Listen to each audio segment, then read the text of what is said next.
Đúng về nó sao đi mà tài là như là bao nhiêu cái ban như là đúng không? Rồi cho nên là mình sao sao cái như là sáng nào không tiền dùng mà mình là có bao nhiêu là như này ra sự tăng cho là sự đi miền Tây thì ta được những cái chỉ đạo một đó và đó cũng chỉ sự tiền này cái hiện tại cái chỉ sự sẽ cũng đã làm cũng xong đi cũng mà lại là nó cũng bắt đầu ở trên anh đi khám cái hiện tại cái đi giao thông cũng còn chỉ bị lệ tất cả này thì sau sẽ mình cũng áp dụng vào bên trong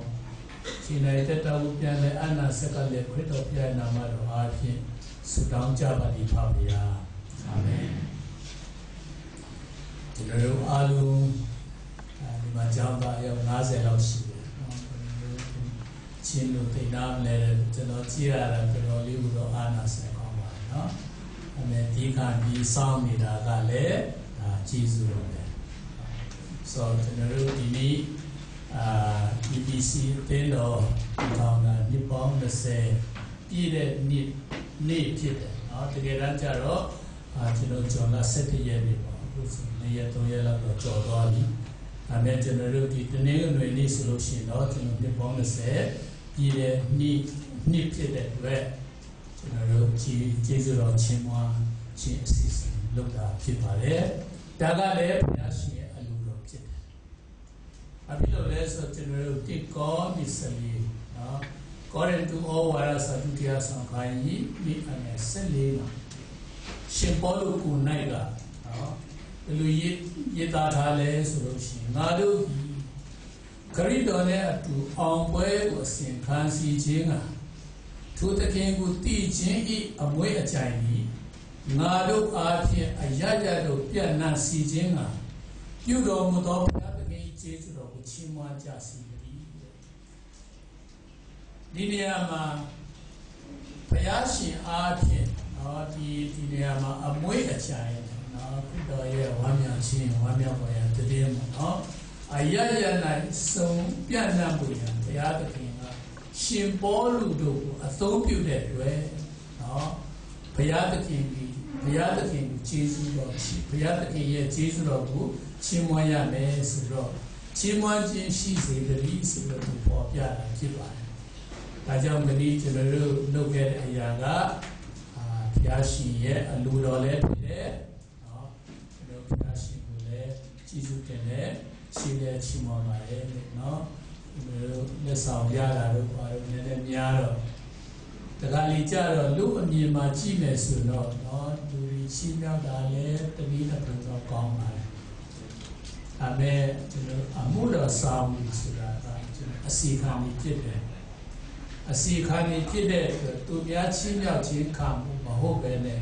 သူများအစီခံမှုဖြစ်တယ်။ကျွန်တော်တို့ချင်းမြောက်ရမှာကခရစ်တော်နဲ့ဖြစ်တယ်ဆိုတာဒီကျွန်တော်ပြန်လဲပြီးတော့တရားစီခြင်းတယ်။နော်ကျွန်တော်ဆရာယူဒကသူကလည်းဗမာပြည်မှာသူလုပ်ခဲ့တဲ့လုပ်ငန်းနော်အမေရိကန်မှာရှိတဲ့သူတက်တဲ့ကျောင်း Brown University ကနေတော့အရာကိုလေးစားတဲ့နော်ဒီကိုချင်းမြောက်တာဒေါက်တာတီဗီနေတီကိုချူလာတဲ့အခါမှာเนาะသူမြမကလည်းအိမ်မတမဝမ်းသာအားရနဲ့သူကိုပြန်ပမာပြီးအကြောင်းကြားတယ်เนาะကျောင်းကနေပြီးတော့ဒီစုကိုချင်းမြတယ်ဆိုသူကပြောလဲဆိုတော့သူ့အနေနဲ့เนาะသူများချင်းမြမှုအလုပ်တာမဟုတ်တဲ့အတွက်ရရှိထားတဲ့လက်မှတ်တွေအားလုံးစုပ်ပြလိုက်ပါဘုရားရှင်ရဲ့ကျေးဇူးတော်ကသူခံစားလို့เนาะဒီအစီခံရတာဖြစ်တယ်ဒါကြောင့်ကျွန်တော်ကိုချီးမြှောက်ဆရာမလို့ဘူးเนาะဘုရားကိုလည်းချီးမြှောက်ရမှာဖြစ်တယ်ဆိုသူပြောသွားတယ်ဆိုတော့ကျွန်တော်လူအနေနဲ့ကြည့်တော့ချီးမြှောက်တာတော့ကောင်းပါတယ်ဒါပေမဲ့တခါလေကြာတော့ကျွန်တော်ရဲ့ target ကလွဲတတ်တယ်เนาะ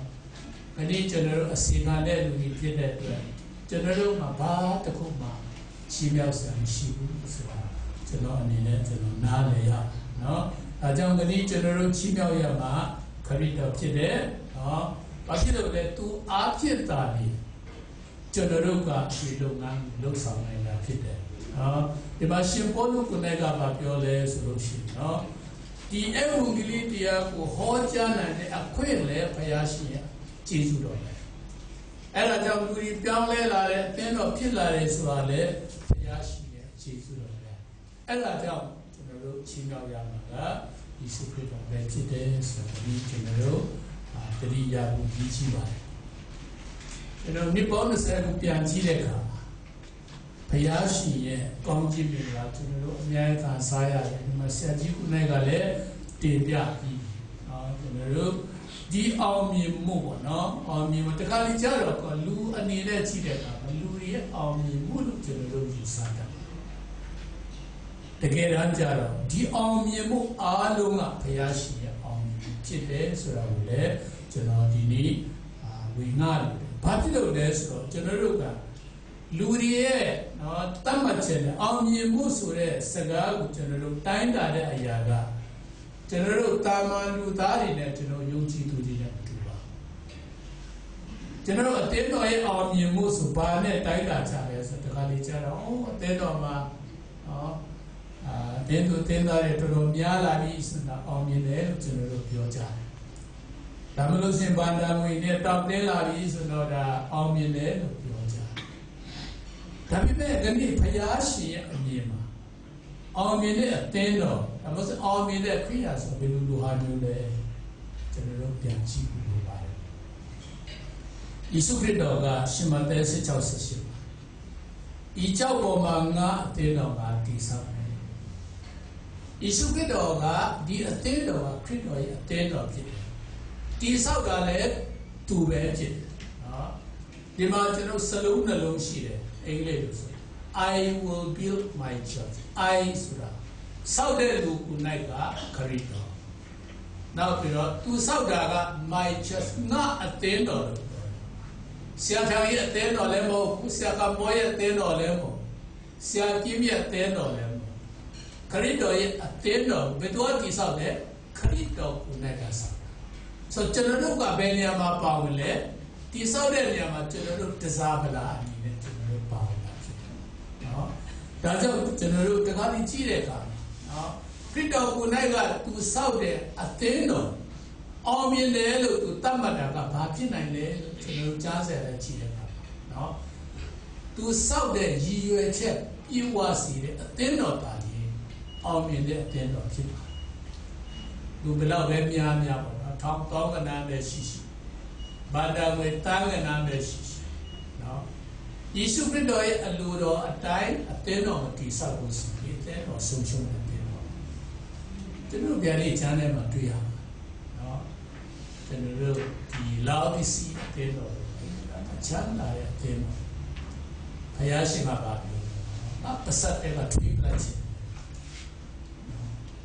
ဘာဖြစ်လို့လဲပူလည်းမပူဘူးအေးလည်းမအေးဘာမှသုံးမရဒါကြောင့်ကလေးကျွန်တော်တို့အသင်းတော်ကနော်တကယ်ပဲဘုရားရှင်ရဲ့အလိုတော်တိုင်းဘုရားရှင်ရဲ့ရည်ရွယ်ချက်တိုင်းတည်ဆောက်တယ်တော့ဟုတ်လားမဟုတ်လားဆိုတာပုဂ္ဂိုလ်ကိုစမ်းစစ်ဖို့အိမ်မတန်ကအရေးကြီးပါတယ်နော်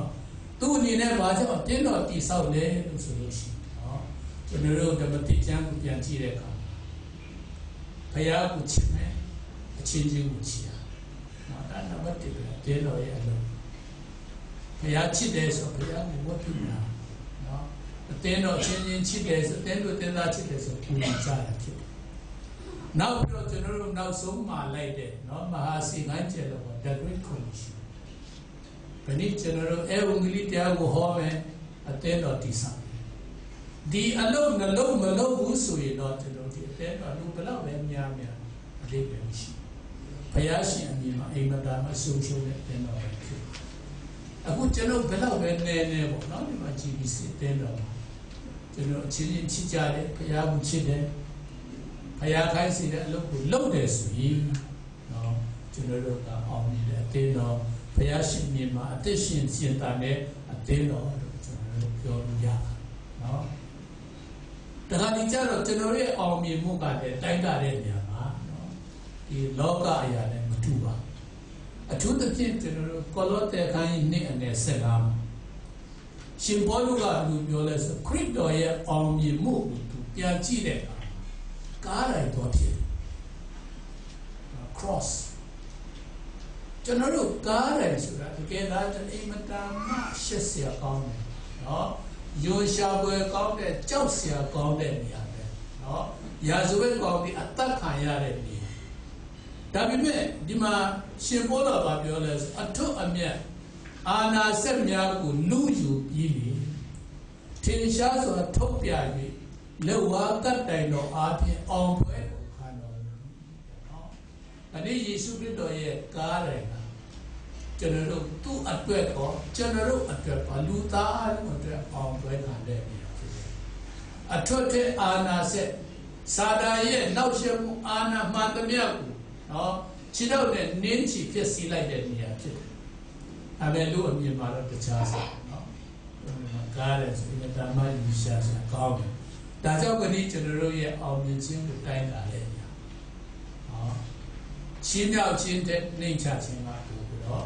အတိတ်တန်ရှိပါတယ်။ဒါကြောင့်ကနေ့ကျွန်တော်တို့ဒီအသင်းတော်ရဲ့အောင်မြင်မှုနော်အထူးသဖြင့်ပထမအနေနဲ့ကျွန်တော်ပေါ်ဝင်လာခြင်းလဲလို့ဆိုအသင်းတော်ဆိုတာဒါမလို့စီယုံကြည်တဲ့လူချင်းရဲ့တဲ့တာအောင်ပွဲခံတယ်ဆိုတာကိုယ်နိုင်ကစစ်တိုင်းတာနော်ခုနဆရာကြီးကပြောတယ်အသင်းတော်ရဲ့ခရီးလာတစ်လျှောက်နော်အဲ့တော့ခရီးသွားတဲ့ပုံတင်စားတယ်ဒီပေါင်း30လုံးမှာလျှောက်ခဲ့တဲ့လမ်းခရီးသူပေါ်ပြတယ်ကျွန်တော်အနေနဲ့နော်စစ်ပွဲကိုကျွန်တော်တင်စားကြည့်ဘာဖြစ်လို့လဲဆိုတော့ကျွန်တော်ရာသူနယ်ဒီမှာတက်ရှင်တာဖြစ်တယ်လောကကြီးကစာတန်ရဲ့နေနော်ဒီစစ်ပွဲမှာကျွန်တော်စစ်ပွဲအတွက်ဆိုကျွန်တော်တင်းတော်ဘာလို့အောင်လဲဖြစ်စတာနော်ကျွန်တော်အကြောင်းသားဘဝတော့ UTC ဆိုတဲ့တက္ကသိုလ်လက်ရှိရေးတိုက်တယ်ဆိုကျွန်တော်၄နှစ်နော်အစတော့ကတော့ပွဲရတဲ့စစ်ကိုလုပ်မယ်ဆိုတော့သူစားခဲ့ဆိုကျွန်တော်၄နှစ်လုံးကျွန်တော်တင်နာတက်ခဲ့အဲ့တော့ကျွန်တော်တို့တွေ့ရဒီကြောင်းပိတ်ရဆိုလို့ရှိရင်တကယ်စစ်သားတွေနဲ့နော်ဒီစစ်သားလောင်းတွေနဲ့တူတဲ့ရတယ်မိထေလာတို့နော်ပုပ်ပါတို့ညီမျိုးတို့မှာတင်နန်းတဲ့ကမှာအခက်ခဲဆုံးတစ်ခုရှိတယ်ကျွန်တော်တို့ final assault လို့ခေါ်တယ်နော်နောက်ဆုံးအခက်ခဲဖြတ်ကျော်ခြင်းဆိုတာတစ်ခုအဲ့ဒါလူတိုင်းကြောက်အဲ့မှာဘာလို့ရလဲဆိုတော့တာဆူးကျူအဝိုင်းတွေလို့ထားတယ်အဲ့ကြားထဲမှာကျွန်တော် crawling နော်တခါတည်းတွားပြီးတော့ကျွန်တော်တို့အိတ်ထဲကိုဝင်ရတယ်ဝင်တဲ့အချိန်မှာကိုယ်လူကဆန်းရုံတယ်အိတ်ကြားထဲမှာသူအပြင်ကနေမီးခိုးတွေဝင်လာသေးတယ်နော်အိတ်ကြားထဲဝင်အဆူတယ်ဆူအဲ့လိုမျိုးပေါ့အညာကြောက်စပါနောက်ပြီးတော့ဘာလို့ ရလဲဆိုတော့ချောင်းကူတာချောင်းကူတဲ့ခါမှာသူတို့ကကျူးတန်းရှိတယ်ဒီဘက်ကနေကျူးတန်းအရှိန်နဲ့သွားမှဟိုဘက်ကန်းကိုရောက်တဲ့ခါမှာတခါရဲကုန်ချတခါလေးကြတချို့လူတွေကြောက်လုံးအလယ်တော့တခါရဲကုန်ချပြီးရည်ထဲကျသွားဘွတ်ထဲကျသွားတယ်ပါရှိဆိုတော့ဒါရီလို့ကနောက်တခါလေးကျတော့အုံနာညာကြီး15ပြည်လောက်မြင်တယ်အုံနာညာကိုတက်ဆိုဒါရီကဘာလို့လဲဘာအတွက်လဲနော်တကယ်စစ်မြေပြင်အတွက်ပြင်စင်တာကျွန်တော်တို့ကလည်းခရီးရဆိုစစ်တွေကျွန်တော်တို့ကလည်းပြင်ဆင်တဲ့အခါအဲ့လိုဝိညာဉ်ပိုင်းဆိုင်ရာမှာပြင်ဆင်မှုအများကြီးလို့ပြောကျွန်တော်တို့စစ်တိုက်မှုဘုရားရှင်ကကျွန်တော်အရောက်တိုင်းကိုပြေခေါ်တာဖြစ်တယ်။ဒါပေမဲ့ကျွန်တော်တို့အပြင်စစ်မြေပြင်နဲ့မတူတာတခုပါကျွန်တော်စစ်တိုက်တဲ့အခါမှာကျွန်တော်တို့ဘေးနားမှာကျွန်တော်နဲ့အတူပါရှိတယ်ဘုရားကျွန်တော်ခက်ခဲတာနဲ့ချစ်ချင်းကူညီတဲ့ဘုရားရှင်ရှမသက်ဆက်ပြည့်နေဆက်ရှိနော်ဝန်လေး၍ပင်ပန်းသောသူပေါ်သို့ငါထလာမင်းတို့ကိုချမ်းသာငါတို့အလကားတယောက်ပဲစစ်တိုက်တာပေါ့စာတာရဲ့စစ်ကိုကျွန်တော်ခရစ်တော်အားဖြင့်ကျွန်တော်တို့အောင်မြင်တာဖြစ်တယ်ဒါကြောင့်ဒီနေ့ကျွန်တော်တို့နှစ်ပေါင်း20နော်ဘုရားရှင်ရဲ့ကျေးဇူးတော်ကြောင့်ကျွန်တော်တို့ GBC အသင်းတော်ဒီနေ့ရပ်တည်နိုင်တာဖြစ်တယ်အောင်ပွဲခံနိုင်တာဖြစ်တယ်နောက်ကိုလည်းကျွန်တော်ဆက်လက်ပြီးတော့အခြေတက်ဖို့ဖြစ်တယ်ဆိုကျွန်တော်ပြောချင်တယ်နောက်ဒုတိယအချက်အနေနဲ့ကျွန်တော်တို့ယုံကြည်သူတွေရဲ့အောင်မြင်ခြင်းဆိုတာနော်ရှင်ပေါလုရဲ့အသက်တာကိုကျွန်တော်တို့ကြည့်တဲ့အခါမှာနော်သူသဖြင့်ဒီခုနကျွန်တော်တို့ပြောတဲ့နှစ်ကောနှစ်14ကိုပြောရေးထားတယ်နော်ဒီဘုရားရှင်ရဲ့အမွေးကြိုင်ကယ်တင်ခြင်းစုကျေးဇူးကိုနေရာအနှံ့အပြားဟောကြားနိုင်ဖို့ရဘုရားရှင်ရဲ့ကျေးဇူးတော်ကိုချီးမွမ်းတယ်ဆိုဒီလောက်ကိုအောင်မြင်တယ်လို့ပြောတဲ့ဟာကိုကျွန်တော်ကြည့်တဲ့အခါဘယ်လိုအောင်မြင်ဖို့မျိုးလဲလို့ဆိုလို့ရှိရင်သူနှစ်ကောင်းကိုရေးတဲ့အချိန်ကျွန်တော်တို့ နားတယ်လို့ကြီးကောရင်သူဩဝါဒဆိုဒုတိယဆောင်တော့ဘယ်အနည်းကြီးလဲဆိုပြီးမြုပ်ကနေရေးတာဖြစ်မာကယ်ဒိုနီနော်အဲ့ချိန်မှာသူအိမ်မတမ်းမှာစိတ်တော့ကရောက်နေတဲ့အချိန်နော်သူပြန်ပြောတယ်သူ့မှာခက်ခဲရှိတယ်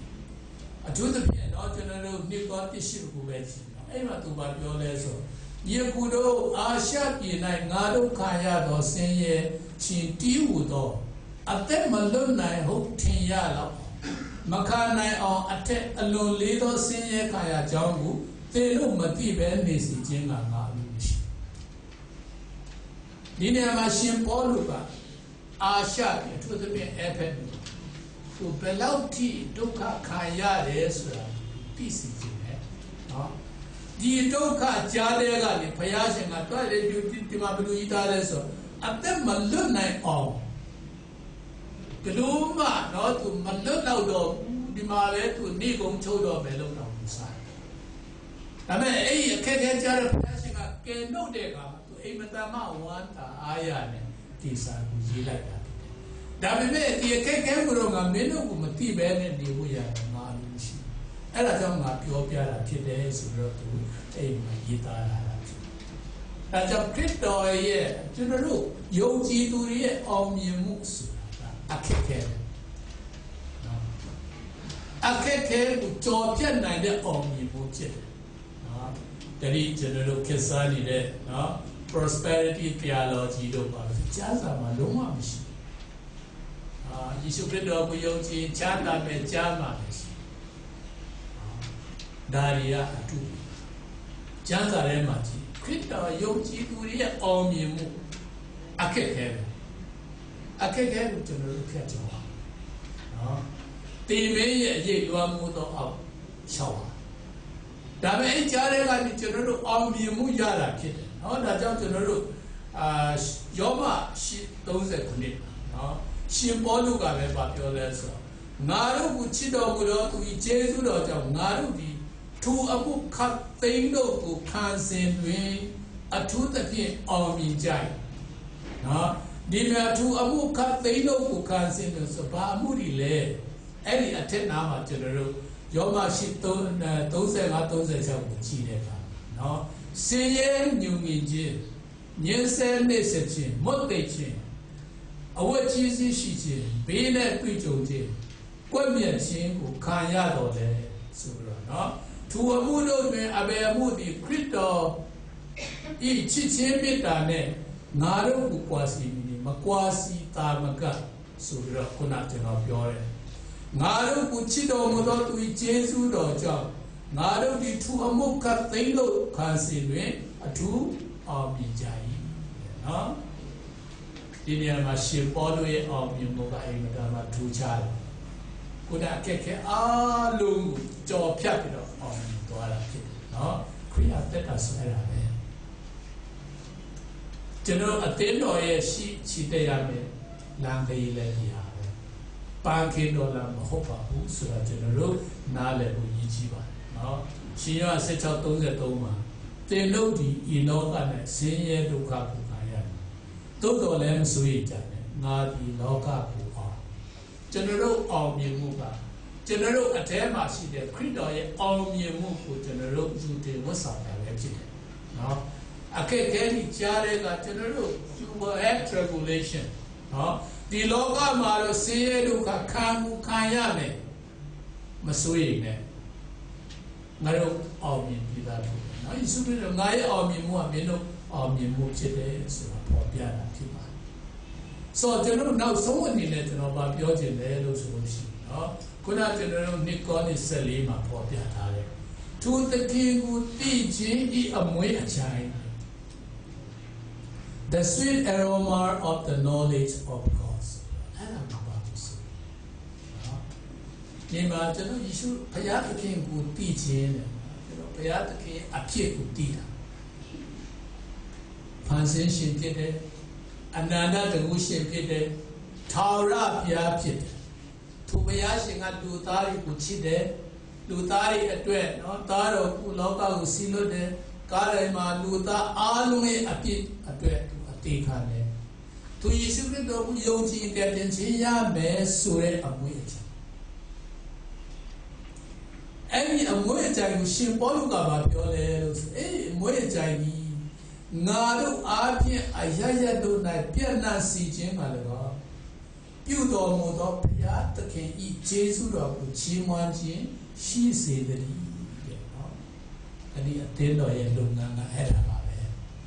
ယေရှုခရစ်တော်အားဖြင့်ညရှိထားတဲ့ကယ်တင်ခြင်းစုကျေးဇူးကိုကျွန်တော်တို့ငါဖြစ်တဲ့နော်ဂျာရှင်ကျေးဇူးတော်ကြောင့်ကျွန်တော်တို့မိရှလုံးကအကြီးကျယ်လုပ်နေပါတယ်နော်ဒီမှာမှဝမ်းမြောက်စရာကောင်းတယ်ခုလောလောဆယ်ဆိုလို့ရှိရင်ဆရာအောင်ရွှေရှိမယ်အတင်းတော်အားဖြင့်ပါဝင်တာနော်နောက်ပြီးတော့ဆရာဟောင်းစထောင်းရှိတယ်အခုဆရာမောင်ရှိတယ်သူတို့ကတော့ front line ပေါ့နော်ရှိတန်းမှာသွားနေတာကျွန်တော်နောက်ကနေပတ်ပိုးတာဖြစ်တယ်နော်နောက်ရှိသေးတယ်ကျွန်တော်တို့အခုနာဂတိကမှာနော်ကျွန်တော်တို့စူတောင်းပေးတာရှိတယ်ကျွန်တော်တို့နော်ဒီအင်မတန်မှပြီးနေတဲ့လူအမြင်နဲ့ကြည့်မယ်ဆိုတော့အတဲတော်လေးပေါ့နော်ဒါပေမဲ့ဘုရားခိုင်းတဲ့အလုတ်လုတ်တဲ့အတဲတော်ဖြစ်တဲ့အတွက်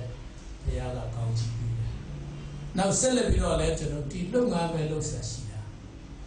ယေရှုခရစ်တော်ကငါအတဲတော်ငါတည်ဆောက်မယ်ဆိုတာဒီလုပ်ငန်းကိုတည်ဆောက်တာဖြစ်ပါတယ်ဒါကြောင့်ကျွန်တော်တို့အားလုံးအတူတကွနော်ဆရာဒီမဒီလုပ်ငန်းလုပ်တာမဟုတ်ပါဘူးနော်အင်းတော်လည်းလူသမီးတွေလည်းလုပ်လို့ရတယ်ကျောင်းသူကျောင်းသားတွေလည်းလုပ်လို့ရတယ်ကိုရှိတဲ့နေရာမှာဘုရားခိုင်းတဲ့အလုပ်လုပ်ခြင်းအဖြစ်အတင်းတော်ကြီးပွားရှင်ပန်းဝင်ရကျွန်တော်အားလုံးပါဝင်ကြပါစို့လို့ကျွန်တော်မိသားရခိုင်ရင်လည်းညီကုန်းချုပ်ပြပါတယ်ဘုရားရှိခိုးတိုင်းကောင်းချီးပေးပါစေ